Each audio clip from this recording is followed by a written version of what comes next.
ओम शांति। ओम शांति। आज सुनते हैं साकार माता पिता बाप दादा की 29 सितंबर की मुरली।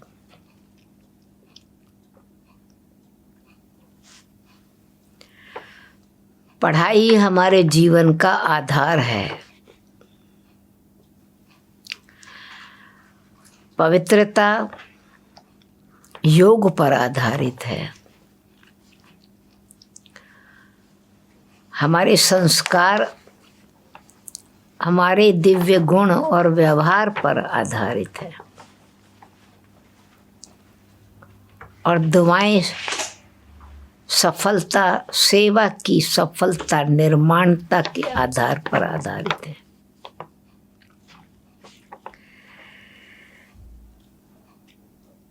इसीलिए चारों ही सब्जेक्ट को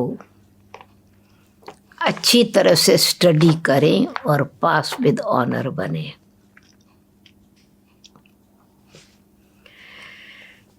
मीठे बच्चे, तुम्हारी पढ़ाई का सारा आधार योग है। योग से ही आत्मा पवित्र बनती है, विकर्म विनाश होते हैं। प्रश्न है, कई बच्चे बाप का बनकर फिर हाथ छोड़ देते हैं, कारण क्या होता है? उत्तर है, बाप को पूरी रीति न पहचानने के कारण,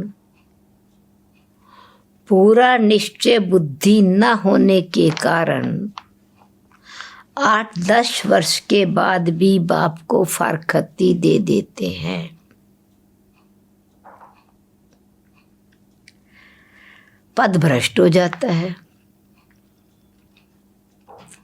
क्रिमिनल आई होने से माया की ग्रहचारी बैठ जाती है। अवस्था नीचे ऊपर होती रहती है तो पढ़ाई छूट जाती है।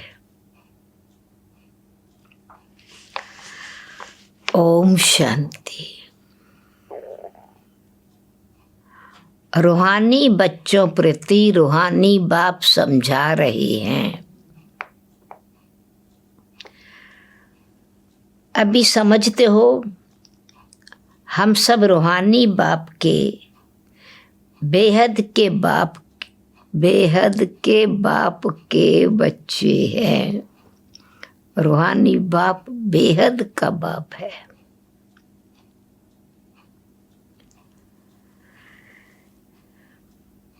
इनको बाप दादा कहा जाता है। जब कंबाइंड है, जब समझा रहे हैं तो बाप दादा द्वारा समझा रहे हैं। जैसे तुम रूहानी बच्चे हो, वैसे ये ब्रह्मा भी रूहानी बच्चा है शिव बाबा का। जैसे बड़ी बहन को दादी कहते, ऐसे बड़े भाई को दादा कहते। तो बाप दादा समझा रहे हैं, ब्रह्मा भी बाप का रूहानी बच्चा है। शिव बाबा को रथ तो जरूर चाहिए ना।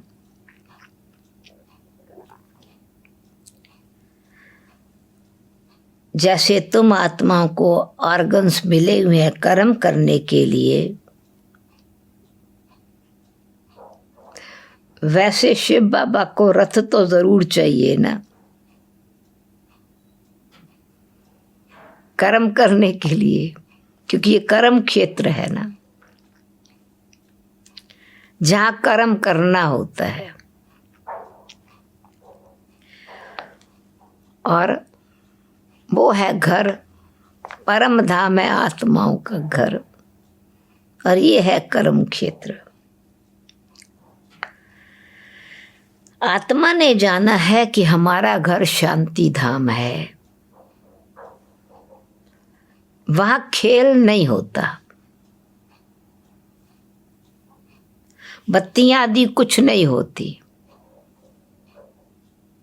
सिर्फ आत्माएं रहती हैं परम धाम में।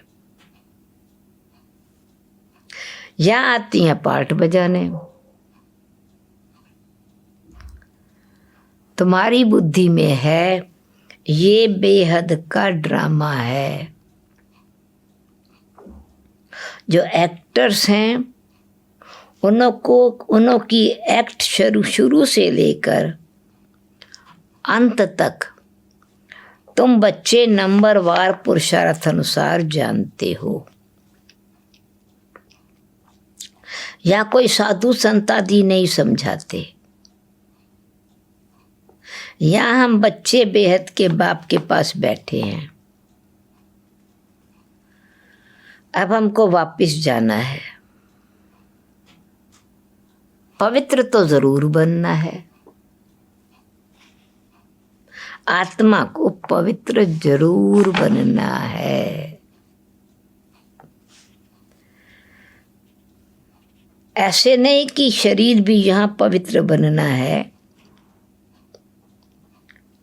शरीर द्वारा पवित्र कर्म करने हैं। प्रकृति सतो प्रधान, संपूर्ण सतो प्रधान सतयुग में होगी। नहीं, ऐसे नहीं कि शरीर भी यहाँ पवित्र बनना है। नहीं, आत्मा पवित्र बनती है। शरीर तो पवित्र तब बने जब 5 तत्व भी सतो प्रधान हो। अब तुम्हारी आत्मा पुरुषार्थ कर पावन बन रही है, तो वहाँ सतयुग में आत्मा और शरीर दोनों पवित्र होते हैं। यहाँ प्रकृति सतो प्रधान नहीं है, इसलिए दोनों पवित्र नहीं हो सकते। आत्मा पवित्र बन रही है। आत्मा पवित्र बन जाती है तो पुराना शरीर छोड़ देती है। फिर नए तत्वों से नए शरीर बनते हैं। तुम जानते हो हमारी आत्मा बेहद के बाप को याद करती है व नहीं करती है, खुद को चेक करना है। ये तो हर एक को अपने से पूछना है।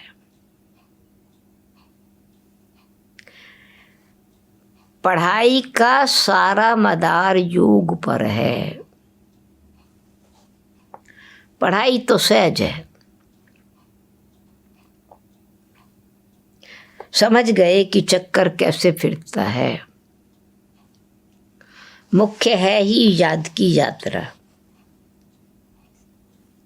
ये अंदर गुप्त है।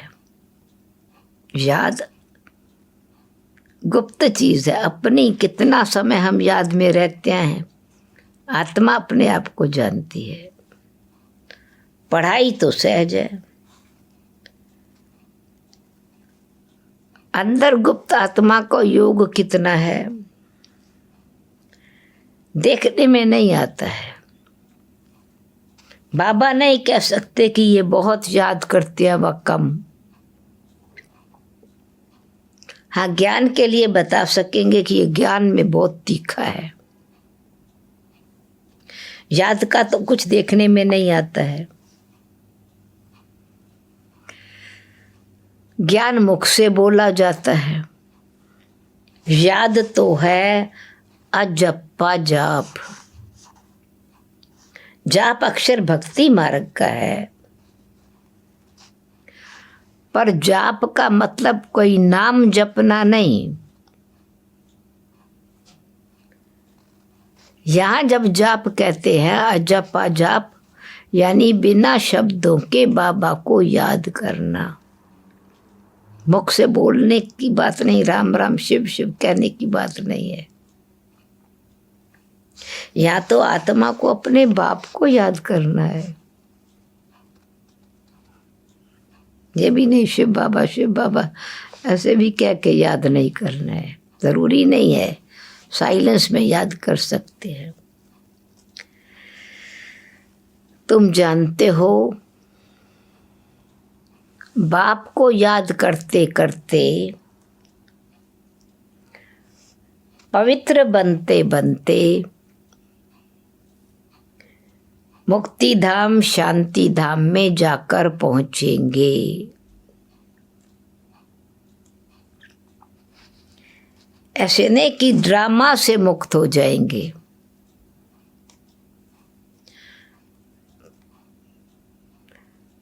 किससे मुक्त हो जाएंगे? दुख से मुक्त होकर के शांति धाम में जाए, फिर सुख धाम में आएंगे। तो सुख धाम में पार्ट प्ले करेंगे ना, ड्रामा से मुक्त नहीं होते। पवित्र जो बनते हैं वो सुख भोगते हैं, अपवित्र मनुष्यों की खिदमत करते हैं। अपवित्र है तो वो सेवादारी, सेवा करनी पड़ेगी। तो पवित्रता की महिमा है, इसमें मेहनत है।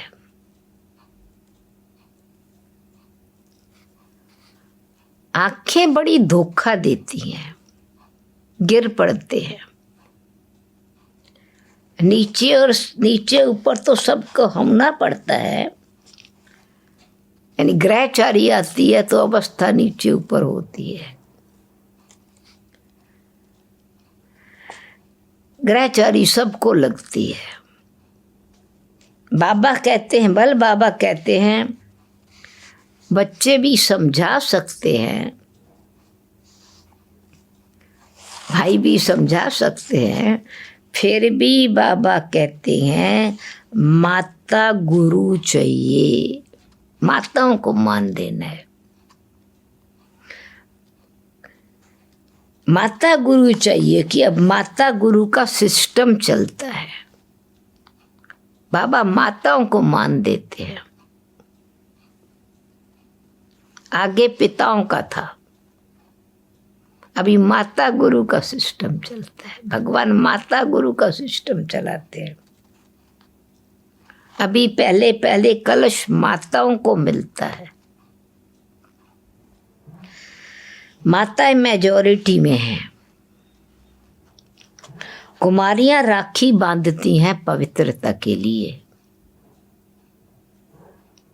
भगवान कहते हैं काम महाशत्रु है, इस पर जीत पाओ।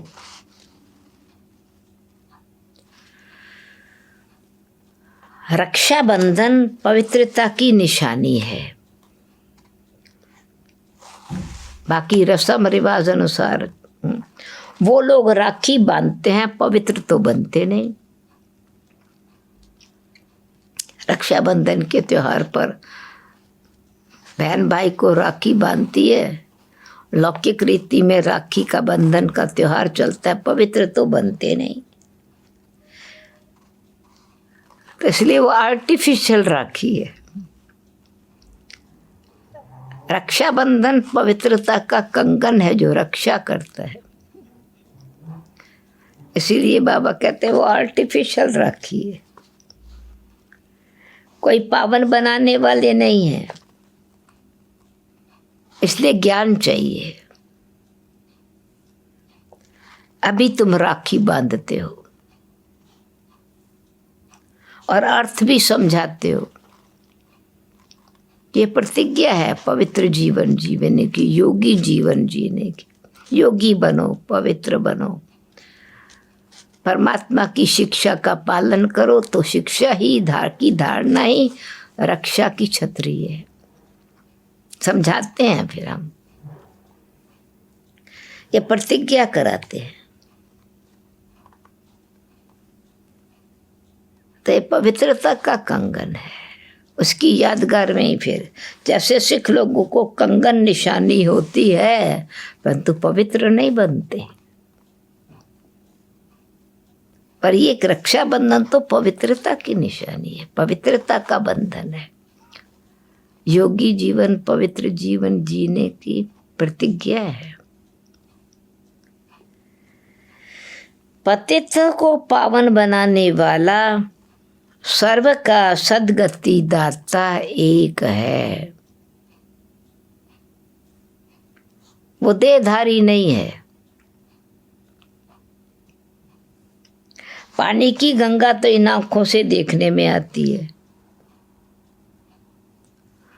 बाप तो सद्गति दाता है, इन आंखों से नहीं देखा जाता। आत्मा को कोई भी देख नहीं सकते कि वो क्या चीज है। कहते हैं हमारे शरीर में आत्मा है, तो उनको देखा है आत्मा को? कहेंगे नहीं। और सब चीजें जिसका नाम है वो देखने में जरूर आती हैं। आत्मा का भी नाम तो है ना। कहते हैं भ्रकुटी बीच चमकता है अजब सितारा, परंतु देखने में नहीं आता।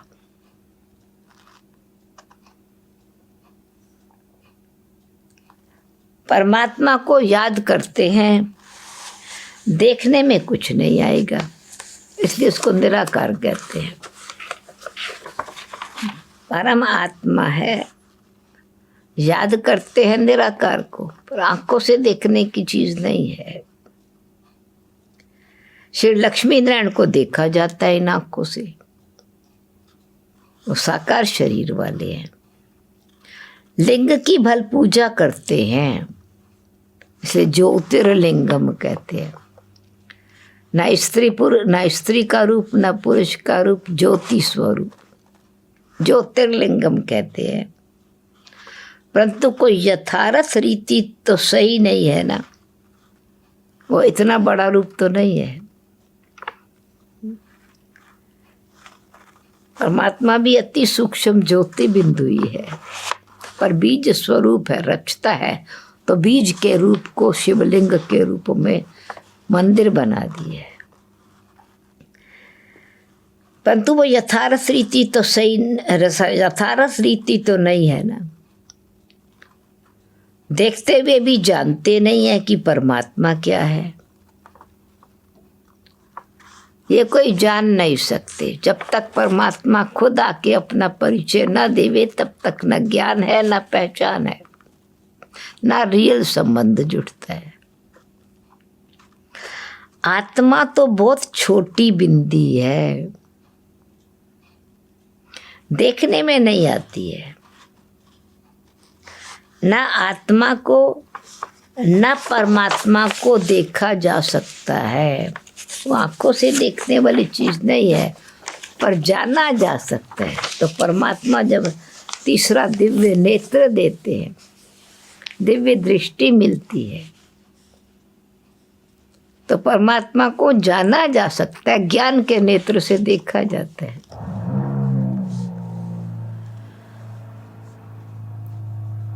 तुम जानते हो, तुम जानते हो हमारा बाप आया हुआ है ब्रह्मा तन में, इनमें यानी ब्रह्मा तन में, और इस तन की, इस शरीर की अपनी आत्मा भी है।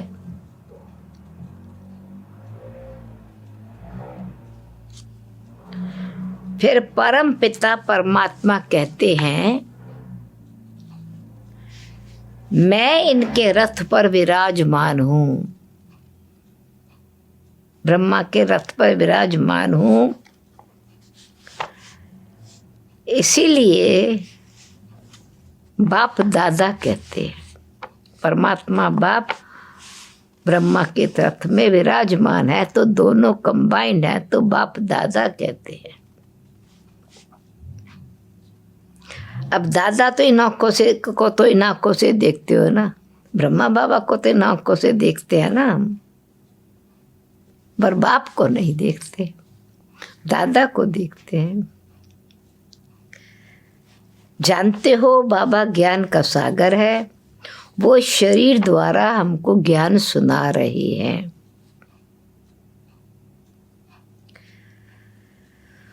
वो ज्ञान का सागर पतित पावन है और निराकार है। निराकार रास्ता कैसे बताएंगे? प्रेरणा से तो काम होता नहीं। ऐसे नहीं कि प्रेरणा करके पवित्र बना देंगे, का प्रेरणा से काम होता नहीं, पढ़ाई पढ़ानी पड़ती है।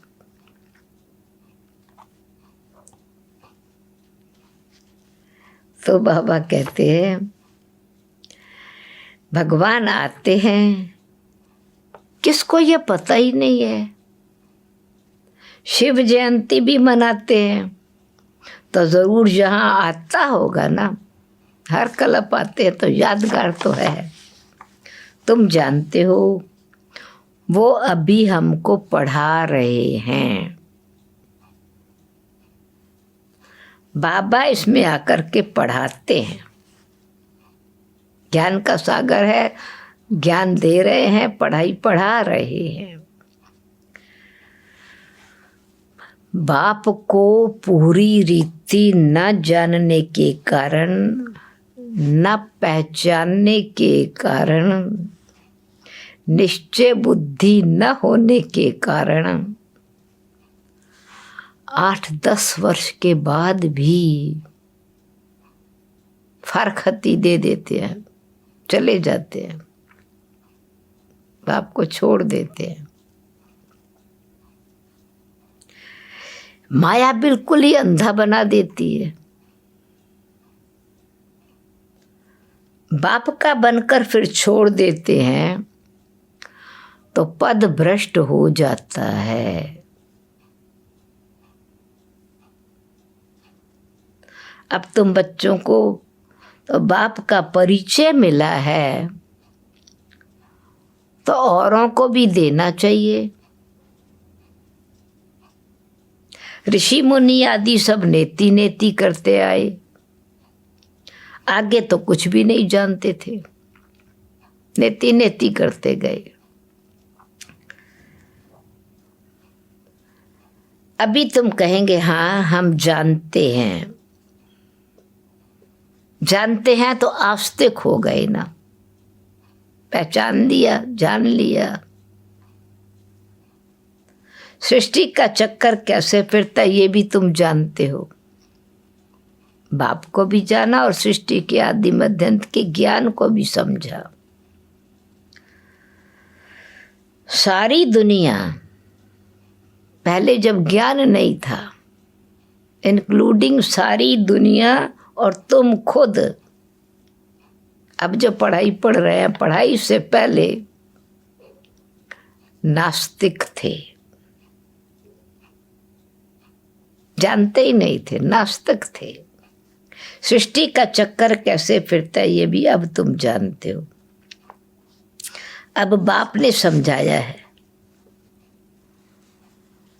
तुम कहते हो हमको परम पिता परमात्मा बाप ने समझाया है, आस्तिक बनाया है। अभी हमको समझ में आया, संबंध जुट गया, पहचान मिल गई तो आस्तिक बना दिया है। हमारी आस्था है परमात्मा कौन है, आत्मा कौन है, क्या है, परमात्मा कैसे मिलते हैं, कब मिलते हैं, इस सब चीज के ज्ञान ने हमको आस्तिक बना दिया नास्तिक से। पहले हम रचता रचने के आदि मध्यंत को नहीं जानते थे।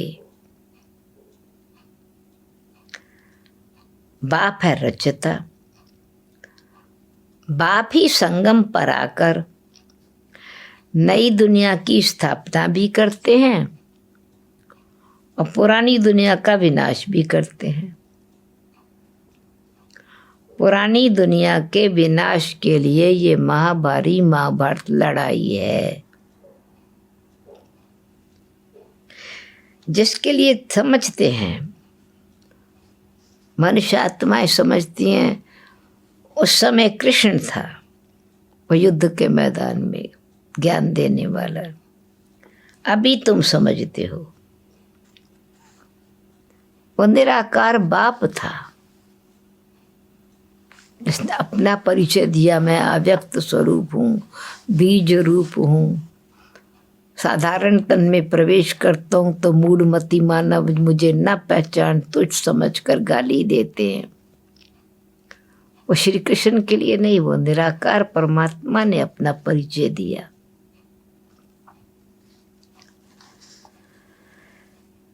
तो बाप कहते हैं अभी तुम समझते हो कि वो निराकार बाप था, उनको देखा नहीं जाता है। श्री कृष्ण तो साकार शरीर वाले, अथवा श्री कृष्ण का तो चित्र है, देखा जाता है। शिव को देख नहीं सकते। कृष्ण तो सतयुग का प्रिंस था, और वही सतयुग वाले फीचर्स फिर नहीं होते। हर जन्म में नाम रूप फीचर्स स्थान चेंज हो जाता है। श्री कृष्ण भी अब कैसे आया ये भी कोई नहीं जानते। वो दिखाते हैं कि श्री कृष्ण को कंस की जेल में, कंस की जेल में सतयुग में नहीं था, वो सतयुग नहीं था। कंस सतयुग में था क्या? ये कैसे हो सकता है? कंस तो असुर को कहा जाता है। तो इस समय सारी दुनिया आसुरी संप्रदाय है ना।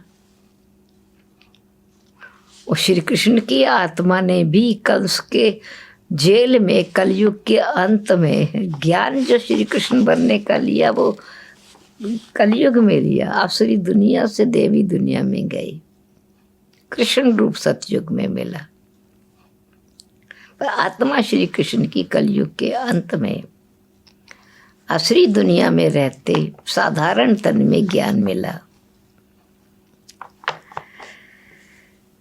इस समय सारी दुनिया आसुरी है ना, एक दो को मारते काटते रहते हैं।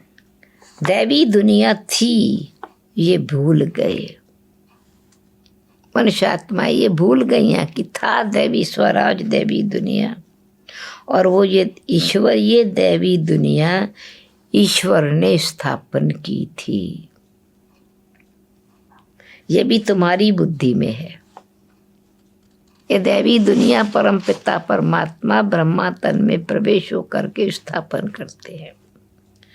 ये समझ भी नंबरवार पुरुषार्थ अनुसार है। तो अभी तुम हो ईश्वरीय परिवार, फिर सतयुग में कहेंगे दैवी परिवार। इस समय ईश्वर तुमको लायक बना रहे हैं स्वर्ग का देवी देवता बनाने। बाप पढ़ा रहे हैं। संगम युग को कोई भी नहीं जानते, ये समय है परमपिता परमात्मा खुद पढ़ाते हैं। कोई शास्त्र में इस पुरुषोत्तम संगम युग की बात नहीं है। पुरुषोत्तम संगम युग अर्थात जहाँ पुरुषोत्तम बनना होता है। सतयुग को कहा जाता है पुरुषोत्तम युग। इस समय तो मनुष्य पुरुषोत्तम नहीं है, इनको कनिष्ठ तमो प्रधान कहेंगे। कनिष्ठ युग, तमो प्रधान युग। ये सब बातें सिवाय तुम ब्राह्मणों के और कोई नहीं समझ सकते। बाप कहते हैं ये आसुरी भ्रष्टाचारी दुनिया है। वातावरण दुनिया सारा कितना भ्रष्टाचारी वातावरण है। सतयुग में ऐसा वातावरण नहीं होता। वो तो श्रेष्ठाचारी दुनिया है, उनके चित्र हैं। बराबर ये श्रेष्ठाचारी दुनिया के मालिक थे। भारत के राजाएं होकर के गए हैं, विश्व महाराजन थे, सतयुगी दुनिया श्रेष्ठाचारी राजाएं जो फिर पूजे जाते हैं। श्री लक्ष्मी नारायण पूज्य पवित्र जो थे वो ही फिर पुजारी बने। इसको कहते हैं आप पे पूजा पे पुजारी। तुम ये जानते हो अभी इस कलयुगी दुनिया में, भ्रष्टाचारी दुनिया में एक भी पूज्य नहीं है, एक भी पूज्य हो नहीं सकता। पूज्य परमपिता परमात्मा और देवताओं को ही कहा जाता है। परमपिता परमात्मा है सबका पूज्य। सब धर्म वाले उनकी पूजा करते हैं। ऐसे बाप का जन्म यहाँ भारत में ही गाया जाता है। शिव जयंती मनाते हैं ना, परंतु मनुष्य को कुछ भी पता नहीं कि उनका जन्म भारत में होता है। पर आजकल तो शिव जयंती की हॉलीडे भी नहीं करते। शिव जयंती के त्योहार का ऑफिशियल हॉलीडे नहीं होता है, हॉलीडे भी नहीं। जयंती मनाओ ना मनाओ तुम्हारी मर्जी, ऑफिशियल हॉलीडे भी नहीं है। जो शिव जयंती को नहीं मानते वो तो अपने काम पर चले जाते हैं। बहुत धर्म है ना। सतयुग में ऐसी बातें होती नहीं, वहाँ ये वातावरण ही नहीं है। सतयुग में है ही नई दुनिया। अभी यहाँ अनेक धर्म, अनेक राज, अनेक भाषाएं। सतयुग में ये वातावरण नहीं होता है, एक धर्म है। और वहाँ ये भी नहीं ज्ञान है, पता नहीं पड़ता कि हमारे पीछे फिर बाद में चंद्रवंशी राज्य होगा। यहाँ तुम जानते हो, ये ज्ञान अभी मिला है। ये पास्ट क्या क्या पास्ट हो गया। सतयुग में तुम होंगे तो वो कौन से पास्ट को याद करेंगे। तो सतयुग में ना तो कलयुग पास्ट याद होता है, ना आने वाला त्रेता द्वापर गिरावट का समय याद होता है। बता क्यों पास्ट को क्यों याद करेंगे, दुख की दुनिया को याद करेंगे क्या। तो सतयुग में तुम होंगे, वहाँ पास्ट किसको या किस पास्ट को याद करें। पास्ट तो हुआ कलयुग, तो उनकी हिस्ट्री ज्योग्राफी जानने से क्या फायदा। तो कोई पास्ट की हिस्ट्री नहीं पढ़ता है वहाँ पर, ना पढ़ाते हैं ना याद रहता है। तो बाबा कहते हैं यहाँ तुम जानते हो, ये संगम पर बाबा सारा सृष्टि की आदि मध्य अंत का, पास्ट प्रेजेंट फ्यूचर का ज्ञान देते हैं। यहाँ तुम जानते हो हम बाबा के पास बैठे हैं। बाबा बाबा भी है, टीचर भी है, सतगुरु भी है। बाबा आए हैं सबकी सदगति करने, सभी आत्माओं को जरूर ले जाएंगे। मनुष्य तो दे अभिमान में आकर कहते हैं ये सब मिट्टी में मिल जाना है, ऐसे बोलते हैं ये सब मिट्टी में मिल जाना है। पर ये नहीं समझते कि आत्माएं चली जाएंगी, अंत में सब आत्माएं वापस परम धाम चली जाएंगी। बाकी ये शरीर मिट्टी के बने हुए हैं, पुराना शरीर खत्म हो जाना है। तो मिट्टी मिट्टी में मिल गई, डस्ट टू डस्ट ऐसे बोलते हैं। ये मिट्टी के बने हुए शरीर है, पुराना शरीर खत्म हो जाता है।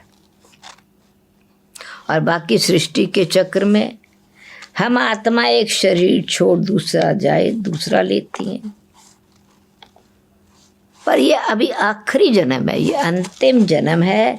इस दुनिया में हम सब पतित हो गए हैं और सदैव पावन तो कोई रह नहीं सकता ना। सतो प्रधान थे, पर सतो प्रधान से चलते चलते सतो रजो तमो होते ही हैं, अभी तमो प्रधान बन गए। तो जब सब तमो प्रधान आत्माएं हैं, वो लोग कह देते हैं सब ईश्वर के रूप ही हैं। ईश्वर ने अपने अनेक रूप बनाए हैं खेल पाल करने के लिए। अब परमात्मा तो तमो प्रधान नहीं होंगे ना। या आत्माएं अपना पाठ बजाते बजाते सतो प्रधान से तमो प्रधान बन जाती हैं। वो लोग तो कह देते सब ईश्वर के रूप है। हिसाब किताब तो कुछ जानते नहीं। आत्माओं का पाठ कैसे होता है ये तो जानते नहीं। ना खेल पाल करने वाले को जानते हैं। बाप ही बैठकर वर्ल्ड की हिस्ट्री ज्योग्राफी समझाते हैं। खेल में हर एक का पार्ट अलग अलग है, सबका पोजीशन अलग अलग है। जो जैसी पोजीशन वाला होता है वैसे उनकी महिमा होती है। ये सब बातें बाप संगम पर ही समझाते हैं। सतयुग में फिर से सतयुग का पार्ट चलेगा। तो फिर से जब हिस्ट्री ड्रामा में शुरू होता है तो फिर सतयुग से शुरू होता है। अभी ये नहीं कहेंगे पीछे मुड़ के कलयुग अभी नहीं देखेंगे, अभी सतयुग को देखना है। वहाँ ये बातें नहीं होती कलयुग वाली। यहाँ तुमको सृष्टि की आदि मध्यंत का ज्ञान मिला है जो बुद्धि में चक्कर फिरता रहता है। इसलिए तुम्हारा नाम ही है स्वदर्शन चक्रधारी। श्री लक्ष्मी नारायण को थोड़ी स्वदर्शन चक्र दिया जाता है। ये स्वदर्शन चक्र यहाँ की निशानी है, यहाँ के ही हैं। मूल वतन में तो सिर्फ आत्माएं रहती हैं, सूक्ष्म वतन में कुछ नहीं। वो ये साक्षात्कार की दुनिया है। बाकी प्रैक्टिकल तो दुनिया ये है ना साकार। मनुष्य जानवर आदि पशु पक्षी आदि सब यहाँ होते हैं। भाई सतयुग के वृक्ष नज़ारे फल फूल वो साक्षात्कार है। बाकी वहाँ कोई सूक्ष्म वतन में वृक्ष थोड़ी लगे हुए हैं या मोर पक्षी आदि नहीं। सतयुग में मोर आदि दिखाते हैं। और ऐसे भी नहीं कि वहाँ मोर के पंख अपने हाथ से निकालते होंगे, नहीं। मोर को भी थोड़ी दुख देंगे। मोर का पंख अपने आप गिरे तो मोर पंख है। बाकी ऐसे मोर पंख अपने हाथ से निकाले ये भी तो पक्षी को दुख देना हुआ ना। ऐसे भी नहीं मोर का गिरा हुआ पंख फिर ताज में लगाएंगे,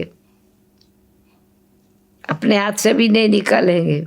श्री कृष्ण के ताज में पंख दिखाते हैं तो गिरा हुआ पंख लगाएंगे उस पर, नहीं। ये तो निशानी दे दी है, पवित्रता की निशानी एक दे दी है, सुंदरता की निशानी दे दी है, सर्वगुण संपन्नता की निशानी दी है।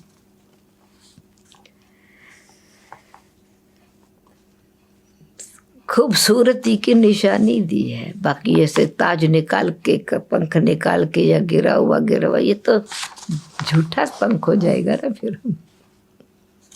वहाँ सब खूबसूरतें चीज़ें होती है। ताज में भी झूठी निशानी दे दी है। गंदी चीज़ कोई का वहाँ तो नाम निशानी नहीं होता।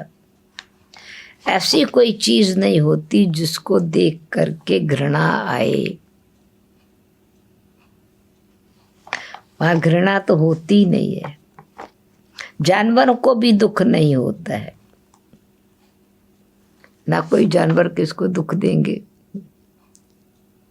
कितना फर्स्ट क्लास होगा।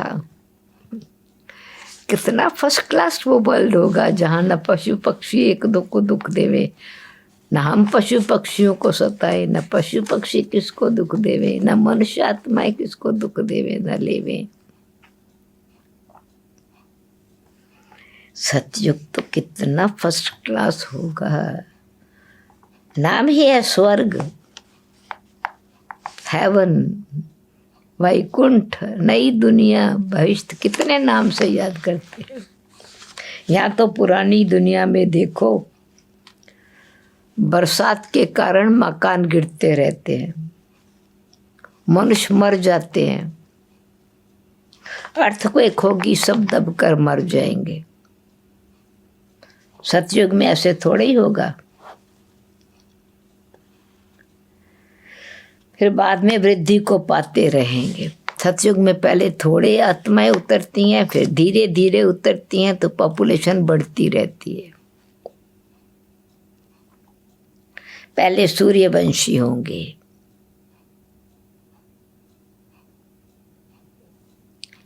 जब 25% पुरानी दुनिया होगी तो फिर चंद्रवंशी होंगे। फिर वंश बदल जाता, सूर्यवंशी से चंद्रवंशी। सतयुग 1250 वर्ष है। तो सतयुगी दुनिया 100% नई दुनिया है, जहां देवी देवताएं राज्य करते हैं।